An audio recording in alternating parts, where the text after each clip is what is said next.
जिहाद उन लोगों का हथियार है जो भारत के टुकड़े टुकड़े करना चाहते हैं। आज हमारे पास जिहाद का एक डायग्राम है और ये डायग्राम आज मैं आपको पढ़कर आपको दिखाना चाहता हूं। इस डायग्राम को इसमें जिहाद को दो हिस्सों में बांटा गया है ताकि आपको भी समझ में आ जाए कि साजिश क्या है। पहला हिस्सा है हार्ड जिहाद, दूसरा है सॉफ्ट जिहाद। अब आप इसको बड़ी स्क्रीन पर देखिएगा।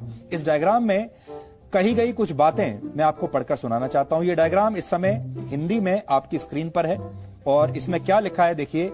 एक तरफ कट्टर जिहाद है, दूसरी तरफ वैचारिक जिहाद है। और इस समय की बहुत बड़ी खबर, कुरला से तस्वीरें आ रही हैं। वहां पर नमाज के बाद मस्जिद में लोगों की ज्यादा भीड़ थी तो पुलिस वहां पर गई तो पुलिस के साथ बदसलूकी की गई है। ये विजुअल्स हम आपको दिखा रहे हैं। कुरला मुंबई के आइए आप देख सकते हैं किस तरह लोगों की बड़ी तादाद है। अभी कंप्लीट लॉकडाउन है। किस तरह से सीढ़ियों से लोग नीचे आ रहे हैं आप देख सकते हैं इन तस्वीरों के अंदर। इस समय की ये बड़ी खबर है, आप खुद सोचिए।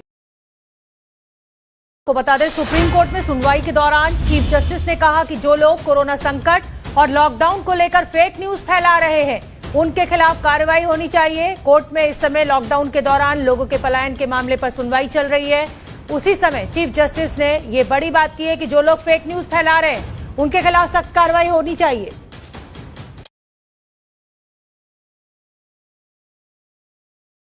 The next day. अब हम आपको जिहाद और इस्लाम का वो सही अर्थ दिखाना चाहते हैं जिससे हमारे देश के मुसलमानों को और आप सबको हमेशा दूर रखा गया है। दुनिया का कोई भी धर्म हिंसा को बढ़ावा नहीं देता, इस्लाम भी नहीं देता। इसलिए किसी भी मजहब के बारे में किसी नतीजे पर पहुंचने से पहले हमें उसके सिद्धांतों के बारे में जरूर पता होना चाहिए। इस्लाम ने हर मुसलमान के लिए कुछ खास कर्तव्य बनाए हैं। इन्हें इस्लाम के 5 स्तंभ कहते हैं। इस्लाम का पहला स्तंभ है शहादा, जिसका शाब्दिक अर्थ है घोषणा करना या गवाही देना। हर मुसलमान का कर्तव्य है कि वो इस बात की घोषणा करे कि अल्लाह के सिवा कोई और परमेश्वर नहीं है, यानी वो सिर्फ और सिर्फ अल्लाह में ही अपना भरोसा रखेगा। दूसरा स्तंभ है सलात, फारसी में इसी को नमाज भी कहते हैं। इस्लाम कहता है कि हर मुसलमान के लिए दिन में 5 बार नमाज पढ़ना जरूरी है। इस्लाम का तीसरा स्तंभ है ज़कात।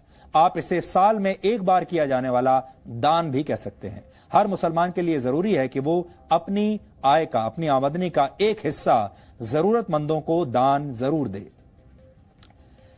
चैरिटी करे अंग्रेजी में अगर आप कहें तो। इस्लाम का चौथा स्तंभ है सौम। इसे रोजा रखना भी कहते हैं। इस्लाम में कहा गया है कि रमजान के महीने में हर मुसलमान के लिए रोजा यानी व्रत रखना जरूरी है। हिंदू उसे व्रत कहते हैं और इस्लाम में उसे रोजा कहा जाता है। और आप लोगों को पता भी होगा इस समय रमजान का ही पवित्र महीना चल रहा है। इसी तरह हज को इस्लाम का 5वां स्तंभ माना जाता है। हर मुसलमान का यह कर्तव्य है कि अगर वो मक्का जाने का खर्च उठा सकता है तो जीवन में कम से कम 1 बार उसे हज जरूर जाना चाहिए। यह तो ही इस्लाम के 5 स्तंभों की बात। जिहाद को इस्लाम का 6ठा स्तंभ माना जाता है। जिहाद को, जिहाद का शाब्दिक अर्थ है पवित्र युद्ध, लेकिन जिहाद की परिभाषा को हमेशा गलत तरीके से पेश किया गया है। इस पवित्र युद्ध को धर्म युद्ध बताकर दुनिया भर में इसका गलत इस्तेमाल होता है। बड़ी बता देता हूं, शुक्रवार यानी 1 मई को हमने आर पार में आपको एक वीडियो दिखाया था। मुंबई के कुरला के में कुछ लोगों ने पुलिस के साथ बदसलूकी की थी। पुलिस वालों को भद्दी भद्दी गाली दी थी। इस वीडियो के अंत में वो सुना जा सकता है। अब इस खबर पर एक बड़ा अपडेट है कि बदसलूकी करने वालों के खिलाफ पुलिस ने केस दर्ज कर लिया है और हम उम्मीद कर रहे हैं कि जल्दी कड़ी कार्रवाई भी होगी। हमने जो वीडियो आपको दिखाया था वो 29 अप्रैल की घटना थी, जो शुरुआती रिपोर्ट में पता चला था कि ये लोग मस्जिद से आ रहे थे, लेकिन फिर पता चला ये घटना मस्जिद से जुड़ी हुई नहीं थी। इसलिए करेक्शन करना जरूरी है। हमारी जिम्मेदारी है बतौर चैनल आपको तमाम जानकारियां देना। मैंने कहा हिपोक्रेसी की भी सीमा होती है।